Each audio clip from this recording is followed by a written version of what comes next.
Aujourd'hui, nous allons aborder un sujet très intéressant et qui fait réfléchir.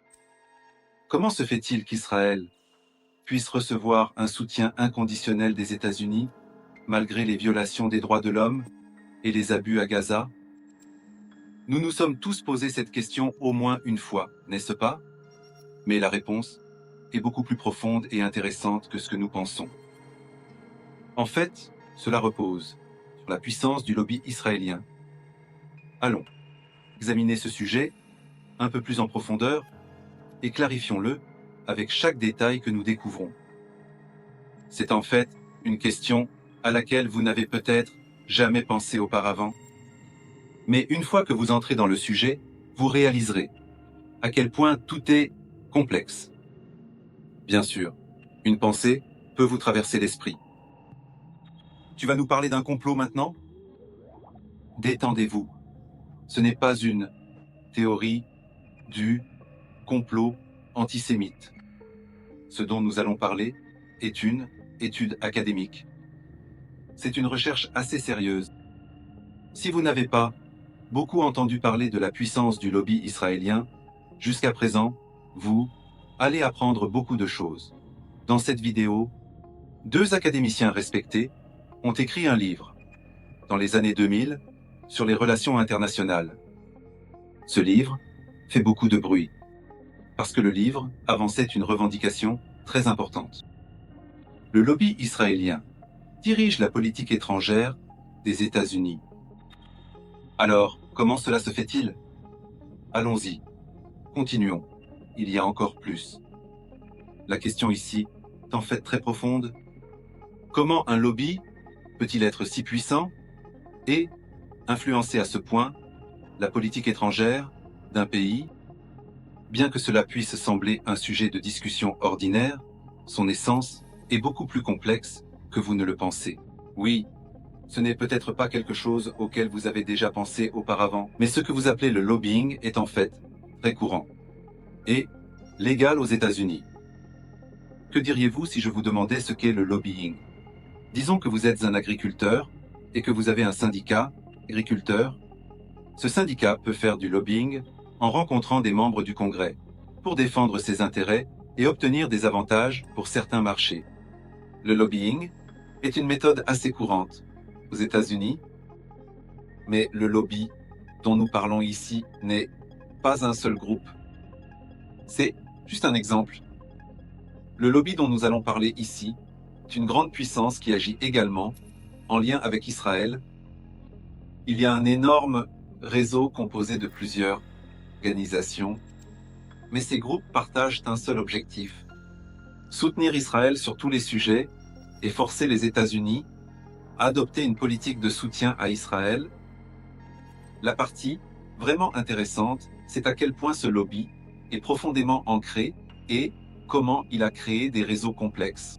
Il y a le plus grand groupe de lobbying formé par la communauté juive aux États-Unis. C'est juste un exemple. En dehors de cela, il y a beaucoup d'autres groupes. Ils travaillent de la même manière pour entraîner l'Amérique dans une politique d'isolement israélien, mais leur objectif commun est de soutenir Israël de manière constante.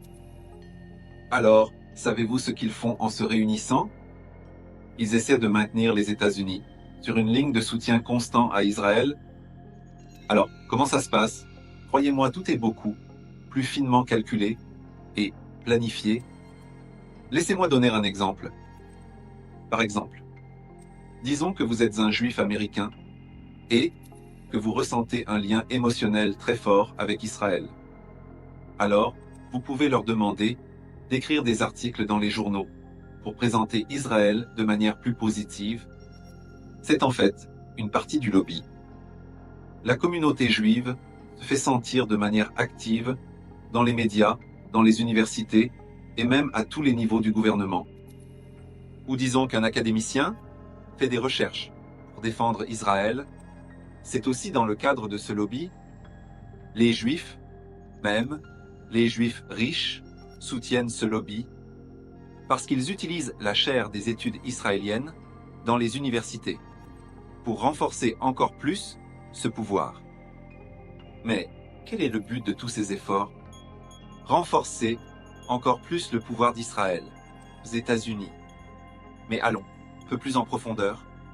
Avant de plonger dans le fonctionnement d'un lobby aussi puissant, examinons un peu plus en détail la relation entre les États-Unis et Israël. Le soutien des États-Unis à Israël repose sur 3 piliers fondamentaux. Cela va, en fait, nous aider à comprendre comment une relation se forme. Tout d'abord, soutien économique, c'est, chiffre sérieux, les États-Unis envoient environ 3 milliards de dollars d'aide à Israël chaque année. Cela représente environ 1/5 de l'aide des États-Unis. Pensez-y, même les pays développés ne reçoivent pas d'aide, alors qu'Israël n'a pas vraiment besoin de tant d'aide, et pourtant, les États-Unis en envoient autant. Alors pourquoi? Beaucoup de gens peuvent lier une aide aussi importante à la relation spéciale entre les États-Unis et Israël. Mais en réalité, il est très important de voir à quel point ces aides ont un impact stratégique profond. Deuxièmement, le soutien militaire. Les États-Unis fournissent à Israël toutes sortes de technologies militaires. Cette situation permet à Israël de recevoir un soutien militaire direct des États-Unis en cas de crise. Ce n'est pas seulement de l'aide militaire, mais cela signifie aussi de la formation militaire, le transfert de technologies et une coopération dans les stratégies militaires. Ce soutien des États-Unis à Israël montre, en fait, à quel point les relations militaires entre les deux pays sont profondes. Mais cela ne suffit pas. La troisième partie concerne le soutien diplomatique. Les États-Unis mettent leur veto à chaque décision défavorable à Israël. Récemment, ce droit de veto a été utilisé fréquemment dans les événements à Gaza. Alors, quelle est la véritable raison derrière cela? Est-ce la détermination des États-Unis à soutenir Israël en toutes circonstances et en toutes conditions? Ou s'agit-il d'un partenariat stratégique profond? Ce soutien est précisément souligné dans les livres des 2 académiciens dont j'ai parlé. Le lobby israélien influence la politique étrangère des États-Unis, les politiques américaines s'alignent sur Israël. En fait, le soutien apporté par les États-Unis à Israël semble parfois entrer en conflit avec les intérêts nationaux américains. Mais le pouvoir du lobby augmente de jour en jour et la politique américaine est façonnée en fonction des intérêts d'Israël. Mais nous nous posons cette question. Un lobby aussi puissant peut-il vraiment ignorer les intérêts nationaux des États-Unis? La politique étrangère des États-Unis se façonne selon les intérêts d'Israël. Mais il y a une question très importante ici. Dans quelle mesure cela correspond-il aux intérêts du public? Maintenant, approfondissons un peu. Les intérêts d'Israël et des États-Unis sont-ils vraiment si proches l'un de l'autre? Les 2 universitaires que j'ai mentionnés disent que cette idée n'est pas vraie. Il n'est pas possible que les intérêts des États-Unis et d'Israël coïncident pleinement, parce que ce sont 2 États indépendants, et les intérêts des 2 pays sont différents. Ils considèrent cela comme une propagande visant à tromper le peuple américain. Allons-y, passons à la question suivante. En cherchant la réponse à cette question, nous allons être confrontés à des vérités encore plus surprenantes. Beaucoup de gens pourraient dire qu'Israël devrait être soutenu parce qu'il a un gouvernement démocratique. Mais ce n'est pas un argument solide. En fait, un régime différent fonctionne en Israël. Les Arabes en Israël sont traités comme des citoyens de seconde classe, tandis que les Palestiniens, entre Gaza et la Cisjordanie, vivent sous pression. Lorsqu'un Palestinien épouse une Israélienne, il ne peut même pas obtenir la citoyenneté. Cela remet en question les prétentions d'Israël à la démocratie. Alors, pourquoi y a-t-il encore un tel soutien? La réponse à cette question réside dans la puissance du lobby. Maintenant, passons à la question principale. Alors, malgré tout cela, pourquoi la politique étrangère des États-Unis est-elle si centrée sur Israël? Eh bien, la réponse à cela, c'est le lobby. Le lobby juif, en Amérique, est une très grande puissance. C'est l'une des organisations plus puissantes au monde. L'influence de ce lobby ne se manifeste pas seulement lors des élections, mais aussi dans les postes de direction aux États-Unis.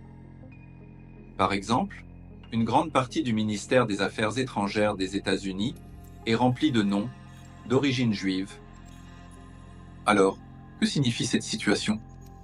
Il existe une forte influence pro-israélienne à tous les niveaux, gouvernement. Et cela renforce encore le pouvoir d'Israël en Amérique. Alors, quelle stratégie cette puissance adopte-t-elle? N'oubliez pas ça. Le lobby peut utiliser tous les moyens pour changer les politiques. Un grand impact peut être créé grâce aux médias, aux universités et même aux politiciens qualifiés. En fait, de nombreux groupes pro-israéliens suivent un plan, soigneusement élaboré, pour changer la politique étrangère des États-Unis. Mais il y a aussi cette question. Pourquoi un lobby aussi puissant n'est-il efficace qu'aux États-Unis? Les autres pays n'ont-ils pas de lobby aussi puissant?